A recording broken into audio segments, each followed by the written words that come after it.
Police লাঠি মেরেছে, এই তথ্যগুলো যখন জানতে পারি তখন আর কলিজার মধ্যে দেহ থাকে না, তখন আর কলিজার মধ্যে প্রাণ থাকে না। মনে হয় কার জন্য আন্দোলন করেছি, কিসের জন্য আন্দোলন করেছি। আজকে যে উদ্দেশ্যে এখানে বসেছি, উজ্জ্বল নক্ষত্র একটি অরাজনৈতিক মানবিক প্রতিষ্ঠানের আত্মপ্রকাশ করার উদ্দেশ্যে এখানে বসেছি। এই প্রতিষ্ঠানটি আমি নিজেই প্রতিষ্ঠাতা। তো শুরুতে আমি গভীরভাবে স্মরণ করছি 24শে জুলাই আন্দোলনের সেই সংগ্রামীও আমাদের সহযোদ্ধা ভাইরা, যারা আমার হাতে বেশ কয়েকজন এই পৃথিবী চলে গেছে। আল্লাহ তাআলা যেন তাদেরকে জান্নাতুল ফেরদাউস দান করে। স্মরণ করছি তাদেরকে যারা আমাদের কাঁধে কাঁধ রেখে হাতে হাত রেখে এক ফ্যাসিস্ট সরকারকে এই বাংলাদেশের বুক থেকে উচ্ছেদ করতে সহযোগিতা করেছিলেন।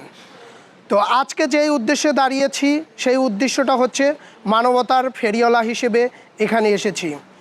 আজকে আমার এখানে আসার কথা ছিল না, কিন্তু আমি এখানে এসেছি। আমার একটা স্লোগান আছে, আপনারা দেখেছেন, যে আমি আলো ছড়াতে চাই চোখ দিয়ে নয় অন্তর দিয়ে। আপনারা জেনে থাকবেন 24শে জুলাই আন্দোলনে আমি দুটি দৃষ্টিশক্তি এই দেশের জন্য দিয়েছি। সেই জায়গা থেকে আমরা দেশটাকে যেইভাবে চেয়েছিলাম, আমার জায়গা থেকে মনে হচ্ছে সেইভাবে পাইনি। সেই জায়গা থেকে আমি বিভিন্ন সংগঠনের সাথে যুক্ত হয়েছিলাম, আহতদের বা বিভিন্ন কার্যকলাপে ছিলাম। আমরা দেখেছি যে বিভিন্নভাবে প্রশ্নবিদ্ধ হয়েছে। আজকের এই প্রোগ্রামে আমি চাইলে 100, 150, 200 আহত ভাইদেরকে নিয়ে এই প্রোগ্রামটি সাজাতে পারতাম, কিন্তু আজকে না সাজানোর কারণটি হচ্ছে যে আমরা সংগঠনে যখনই আমরা সবাই মিলে একতাবদ্ধ হই, তখনই কোনো না কোনো মক সৃষ্টি করে বাইরে থেকে উস্কানি দিয়ে ম্যাচের কাঠির আগুন দিয়ে আমাদের মধ্যে দুর্ভিক্ষ সৃষ্টি করে, যেটার জন্য আমরা সংগঠন নিয়ে এগিয়ে যেতে পারিনি। তাই আজকের এই উজ্জ্বল নক্ষত্রের ঝলক একটি মানবিক সংগঠন আমি এককভাবে করছি। তার মানে এটা দাঁড়াচ্ছে যে আমি বিভিন্ন এনজিওর মাধ্যমে আমাদের যে সকল সহযোদ্ধা ভাইয়েরা সহযোগিতা পায়নি তাদেরকে সহযোগিতা করা হবে ইনশাল্লাহ। আজকে আমি স্পষ্ট করে বলে দিতে চাই, আজকে আমি ভীষণ অসুস্থ ছিলাম। যারা আজকে মিডিয়াতে এত ভাইরাল হয়েছে, এত আন্দোলনের সংগ্রামে নিজেদেরকে বাঘা বাঘা পরিচয় দিচ্ছে, আজকে আমি চ্যালেঞ্জ করে বলে দিতে চাই, আমার মতো কে সরকারি চাকরি ছেড়ে এই আন্দোলনে এসেছিল? আমি সরকারি চাকরি ছেড়ে এই আন্দোলনে নেতৃত্ব দিয়েছি। আমি আমার দৃষ্টিশক্তি হারিয়েছি।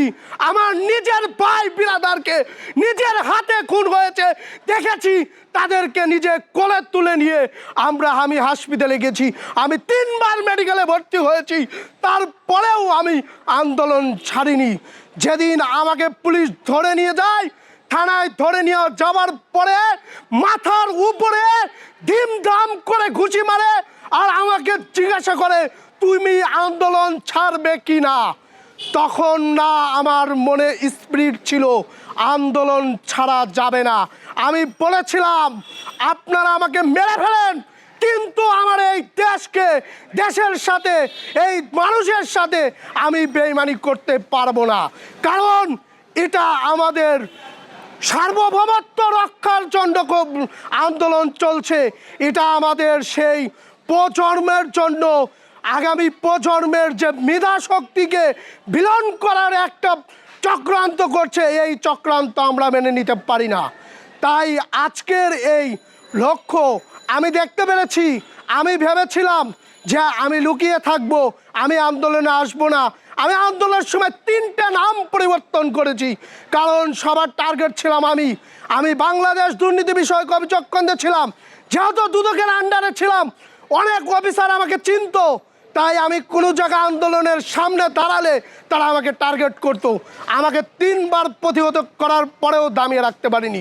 তখন কষ্ট হয়নি ভাই, তখন মাথায় মেরেছে, পায়ে মেরেছে, হাতে মেরেছে, কিন্তু কষ্ট হয়নি। আজকে কষ্ট হয়, আজকে বুকের মধ্যে আগুন জ্বলে, মাথার রক্ত টকবক করে যখন শুনি আমার আহত ভাই চিকিৎসার জন্য বিষ খেয়েছে, যখন শুনি আমার শহীদ পরিবারের এক বোনকে কোনো পুলিশ লাথি মেরেছে, এই তথ্যগুলো যখন জানতে পারি তখন আর কলিজার মধ্যে দেহ থাকে না, তখন আর কলিজার মধ্যে প্রাণ থাকে না।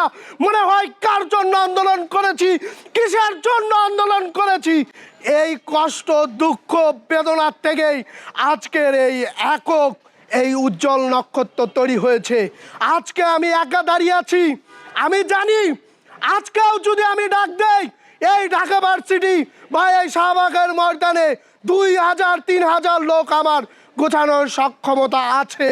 তাদেরকে লজ্জা দিতে চাই যাদের চোখ থাকতেও দৃষ্টিহীন হয়ে গেছে, যারা আন্দোলনের সময় বড় বড় কথা বলেছে, যারা আমার ভাই ছিল, যারা আমার বন্ধু ছিল, যারা আমাদের কাঁধে কাঁধ রেখে একসাথে আন্দোলন করেছে, আজকে তাদের দৃষ্টি নেই।